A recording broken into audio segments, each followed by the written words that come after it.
Well, hey now, hey now. Welcome back. Pulp Trump Fiction Stories presents Little Piggy, Let Me In. Chapter 8. Norm Shows Up. Norm arrived the moment balance tipped from ugly into unnecessary. It wasn't the insult itself that did it. Power had been punching down forever. But the joy Trump took in it. The intimate cruelty. The way the intern's mistake became a performance. Stretched and sharpened for pleasure. Somewhere deep in the machinery of things that correct, a quiet lever flipped. Norm looked nothing like a lever. He looked like a guy who knew exactly where the bar stool didn't wobble. He appeared first as a consultant, middle-aged, unremarkable, plaid shirt under a windbreaker that smelled faintly of fryer oil in winter. No one remembered hiring him. Everyone assumed someone else had. Norm, he said, extending a hand to no one in particular. Facilities. Facilities turned out to mean opportunity. Norm watched. He always watched first. Watched Trump pace after the show, muttering about respect and sabotage and how comedy used to be better when it was him. Watched aides flinch. Watched the intern, now reassigned officially to personal assistance, quietly cry while folding adult briefs into a cart no one acknowledged. Norm shook his head once, gently, like a man watching a missed free throw. Shame, he muttered. Wrong sport. The prank was not elaborate.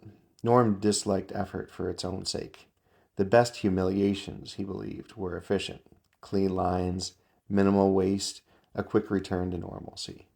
He adjusted a few things, a timing cue, a camera angle, a chair. Then he waited. Trump went live the following night, determined to lean into the buzz. People say I'm funny, he told the audience, trying too hard. I can laugh at myself. He sat.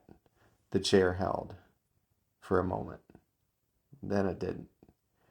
It wasn't a dramatic collapse, no crash, no pratfall. Just a subtle, unremarkable, unmistakable failure at the worst possible moment. Fabric shifting, posture tightening, Trump freezing mid-sentence. The silence stretched.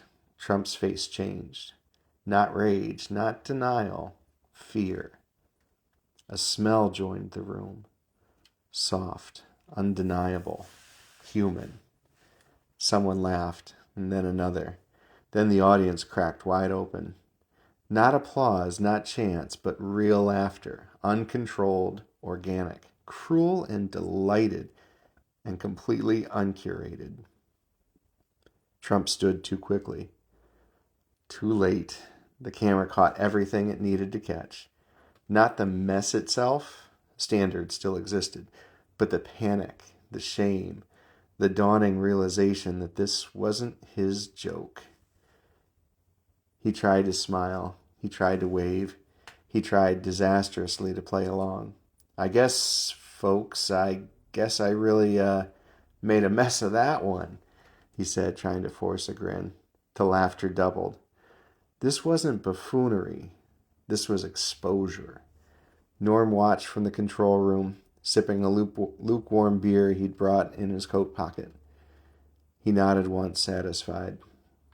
Done, he said, and left. By the time Trump was rushed off stage, the clip was already everywhere. Remixed, looping, slowed down, paused on the exact moment understanding crossed his face.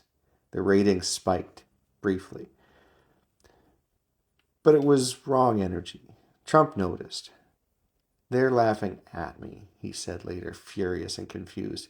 That's not how this works. Stephen tried to spin it. Susie tried to soften it. Trump tried, for a disastrous week, to recreate the moment. Slapstick, self-deprecating, forced silliness.